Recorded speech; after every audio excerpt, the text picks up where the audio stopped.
Hey guys, I'm back with Jasper, and today we are going to be telling you the story of when he was born.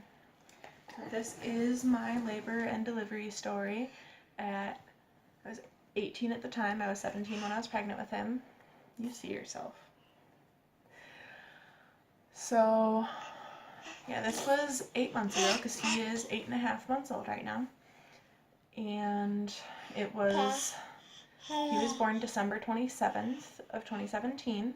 On the 26th, so the day after Christmas, I got a call in the morning from my doctor's office, and they called and they're like, "We're going to induce you tonight." I was 39 weeks and 1 day when they called. So I was 39 weeks and 2 days when I had him. What? You see yourself? So yeah, I got that call in the morning and they told me to come in at 5:30 or 6 o'clock. I think it was 5:30 p.m. that night to come and start my induction at 6. So went through that day, made sure I had everything packed in my bag, and had his car seat all ready and installed in the car, and had everything that I would need. I ate a pretty good dinner that night because I knew that I wouldn't be able to eat while I was in labor with him. And then 5:30 or 5:20-ish comes around, and me and my mom get ready to go because we literally lived like a block away from the hospital, so it did not take long to get there. And of course we get in the car and we head that way, and I don't remember what I forgot, but I know I forgot something, and it was something important. So we run back and I go and grab it, and then we head to the hospital, and we were still on time because, like I said, we lived really close. So we go up to the second floor to labor and delivery, and we tell them I'm there for my induction. They bring me in and get me all registered and in a gown and everything. Ask me all those questions. They ask you a bunch of questions like, do you want him circumcised? Which I will eventually do a controversial parenting tag on that. And do you want him to have a NUC? Are you going to breastfeed? All that kind of questions. Do you want him to have his vaccinations right away? Just so that they know your preferences, because after you go through labor and delivery and all that, you are exhausted and you don't want to answer all those questions. So they have them all written down and everything, so they know what you want, and you answer it before you go completely crazy and are exhausted. So they asked me all that, and then they checked me to see how far I was dilated, so they knew where our starting point was. And I was at, I think, 3 centimeters. I think I was at 3. So yeah, they checked me, they wrote down where I was, and then I was in a gown and everything. They weighed me, all that, and then they started my first medicine. What the plan was to start Cervidil, which is a medicine that goes up right next to your cervix. And it has a string on it for when they pull it out and everything. And it's supposed to soften your cervix. For me, it doesn't do that, but that was the plan. And then 12 hours later, they would take that out and start Pitocin, which induces heavier contractions. So that would be what would start my labor at 7-ish in the morning the next morning. They said that approximately midday, around noon-ish, the next day on the 27th would be when I would have him. Around then. Every labor and delivery is different, so they said it wasn't exact, it's just an estimate on how the medicines should work and how. You're loud. So they started the Cervidil, and that was at 6:30. Cervidil is not supposed to cause contractions. It does in some people, but with me, I started having hardcore heavy contractions already by 7 o'clock. So that was only a half hour that I had the Cervidil in. and I started contracting like a lot. By 10 o'clock, I was at like 10:15 p.m. Oh, thank you. I was laying on the bed and hooked up to all my monitors and stuff, and I felt a little trickle of liquid, and I was like, okay, I have to pee. So I used my nurse call button, and I called the nurse in so she can unhook me and stuff so I can get up to go to the bathroom, and I told her I have to use the bathroom. So she unhooks me, and I walk to the bathroom, sit down, go pee, get back up, wash my hands, and as I'm washing my hands, I feel another little trickle, and I'm like, oh, what the heck? So I sit back down thinking I just didn't finish peeing. So I don't go anymore, and the door's open because when you're in labor, you don't care. My mom was in the room, the nurse was in the room. I just had the door open. I didn't care enough to close it. The nurse is laughing with me because I got up like 3 or 4 more times with the same thing, getting up to wash my hands, and I would feel a trickle, so I'd sit back down thinking I still had to use the bathroom. And my mom is like, well, are you sure that it's not your water? And I said, it's just a little trickle, like it's not a bunch of fluid or anything. And the nurse is just still laughing with me, and my mom was like, well, that's the same thing that happened with me when I had your brother. I said, I don't think that's it, but okay. So at this point, I don't care anymore. If I wet the bed, I wet the bed. I'm in labor, I don't care. So I get up, halfway walking back to the bed from the bathroom in my room. There's just a huge gush of water all over the floor, down my legs, into my socks. And the nurse is like, oh, yeah, that was your water. We'll check the fluid to be 100% sure, but I'm pretty sure that was your water. So I get back in bed, she helps me change my socks and stuff. She wipes up the floor. They get a little swab thingy to test the fluid. And sure enough, came back right away. It was my water. So she says, at this point, we're having a baby. You're not going home. You're having a baby. Because in 24 hours, if he is not out, then we will start talking C-section because of risk of infection. So finally, it was safe to post on Facebook because I had had a failed induction at 37 weeks. So me and Mom didn't want to post until we knew for sure he was coming. So Mom posted on Facebook, her water just broke, baby's coming, I'll get to see my baby soon. So this is at like 10:30 now. It took a half hour for all of that to happen.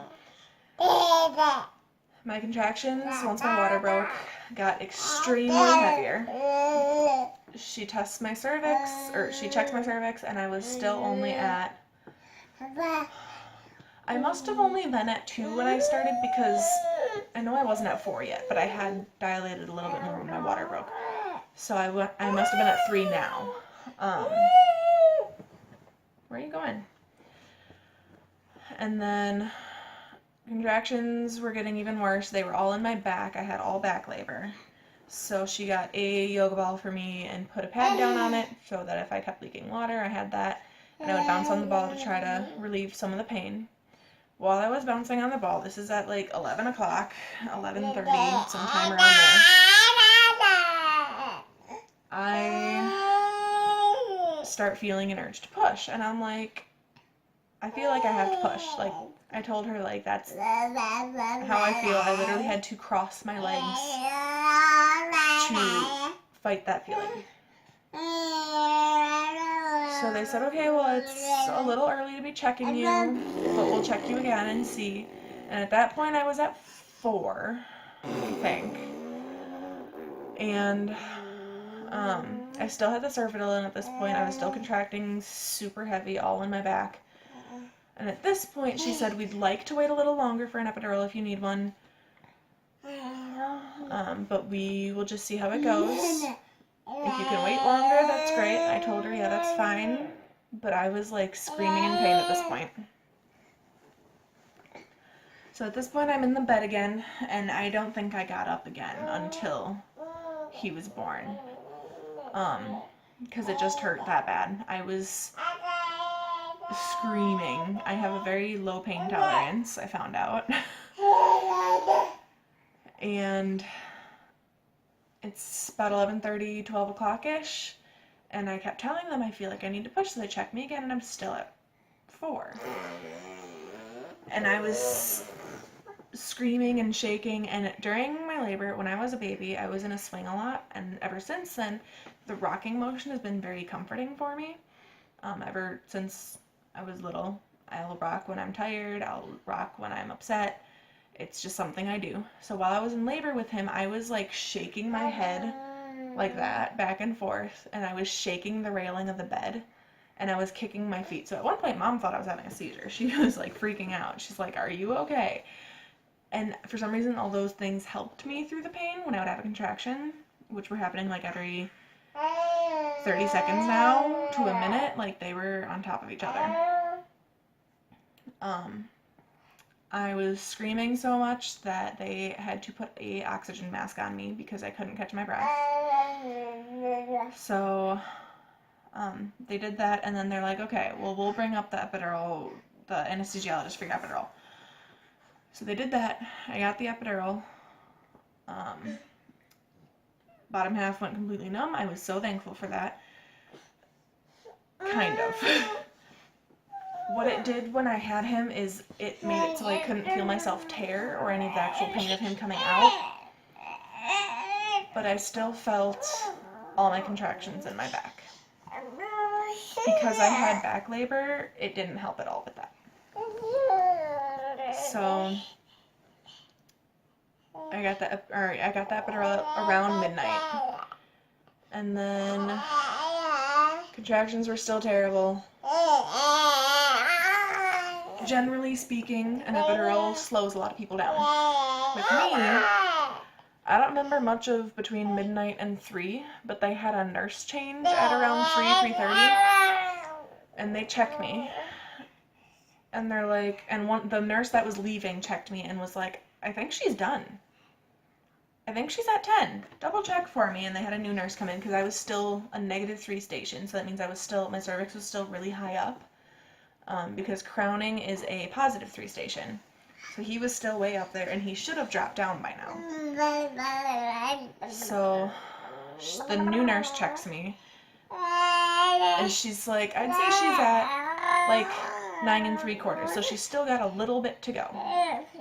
They called my doctor, and they're like, "Okay, so she's really close, but we're not quite there yet. It'll still be a little while, so you can probably go back to sleep." And mind you, this is at 3:30-ish, give or take. You can probably go back to sleep, but it'll be soon-ish. She told me that to help move him down, I could start doing like little tiny grunty pushes, so I did. And she checked me again 5 minutes later, and he was like right there. I was at like a +2. And they called my doctor back, and they're like, "Never mind, we need you now." So doctor gets up, gets ready to go. He lives like right next to the hospital, so it shouldn't take him long. 5 minutes later, they call him, and they're like, "Are you here yet? Because she's crowning." He said, "Almost." So he runs in the room with my last couple pushes. He runs in the room. The nurse the whole time that I was pushing was like using her finger to try to stretch me more because my body didn't have time to like transition like most people's bodies do because he was just coming so fast. Before he came in the room, they told me to stop pushing because otherwise he was going to be born before the doctor got there. And I'm like, I have to what? Like when you're crowning and you're about to have a baby, there is no stopping. Like it's not even up to me at that point. You can't stop pushing. So doctor runs in the room. He's still in his pajamas. They quick glove him up. He was there for the last like push, and then he was out. They placed him on my chest, and like the world stopped for me. He was perfect. He was on my chest. I didn't care about anything else. He cried for a minute while he was in the doctor's arms, and then as soon as they placed him on my chest, he stopped crying, and he just weird little newborn that he was, lifted his head up with no problem and looked at me. And he was perfect. Doctor was still doing some stuff down there, so I'm like, what you doing, Doc? And he said, just some damage control. And I'm like, oh, how bad? And he said, out of a 4, a 3. So I had a 3rd-degree tear with him. And I'll get into the recovery from that later. But I had a 3rd-degree tear. They were worried about a postpartum hemorrhage because I was bleeding so fast from being so torn. Really bad. It sucked. But again, I didn't care. I didn't feel the tear at all from the epidural, so at least the epidural did a little bit, even if it didn't help with my contractions. So they finished stitching me up, and doctor eventually took him to weigh him, but I had him on my chest for a good period of time. They weighed him. While he was on the table for weight, he rolled onto his side. So between him like lifting his head up right after he was born and then rolling onto his side when they went to weigh him, I was like, did I give birth to a 2-month-old or what? Because newborns aren't supposed to do that stuff. They're not supposed to have the strength yet to do that. But anyway, he was 7.5 pounds and 21 inches, and he was born at 4:06 a.m. So at 3:30, they had called the doctor and said, there's still going to be a while. She's close, but it's still going to be a while, and he was born at 4:06. So he came pretty fast. After they weighed him and everything, I had him for a little bit longer. I fed him right away, and he was great with breastfeeding. He latched right away. I had no issues getting him to latch. He latched fine. He got enough. We were not worried about feeding at all. I didn't have any issues that first couple days. And then after I fed him, they did his newborn shots and his eye cream. And then after that, he keeps trying to throw this off the bed because he's learning that now. After that, they took him, I think they took him to my postpartum room. Unless they took him to the nursery for something, which they might have done. I don't remember. But my mom packed up my bag that was already, had some stuff out of it from in my delivery room, and just put it outside of the room while they got me up to use the bathroom. When I got up, they had already taken the epidural out and everything, but my right leg, my right foot, and bottom half of my leg, I couldn't feel it still, and I told them that, and they said, well, we're going to try to get you up to use the bathroom. So they helped me get up, and I almost like collapsed. They caught me, but I was that lightheaded from losing blood. And then they took me to the bathroom, and as I was sitting there trying to use the bathroom, I didn't go that time, which they were kind of concerned about, but I had a 3rd-degree tear, so all of that down there was kind of messed up for a little bit. But as I was sitting there, my ears started to ring, and I started to get really lightheaded, and then I couldn't hear anything, and I told them that, and they're like, she looks really pale. So they thought I was going to pass out from the blood loss. I didn't. I almost did, but I didn't. You're getting really crabby now. I don't know why. So they got me up. They got me in my wheelchair. They took me to my newer room. And when I was using the bathroom, they showed me how to use all my aftercare stuff, because I did have to have the bottle because my stitches. I had the Dermaplast spray, which was my best friend postpartum, because it's a numbing spray, and it helped relieve the pain from my tear. All the like Tux pads and the super big pads and ice packs and all that. They took me to my postpartum room, and he was in there swaddled up in a little swaddle in his bassinet. I laid down in bed, and they gave him to me, and we took a nap together. Yeah. So that was, by the time that we got to that point, it was probably about 5:30. My dad got there shortly after, because I told him when I was pushing, I texted him and was like, he's ready, he's coming, So my dad started making his way up there from about an hour and a half away. And Mom was with me the whole time, and yeah, so that was at like 5:30. He was born at 4:06. And that is pretty much my story of when I had my baby Jasper. So like and comment, and I will see you next time. Bye, guys.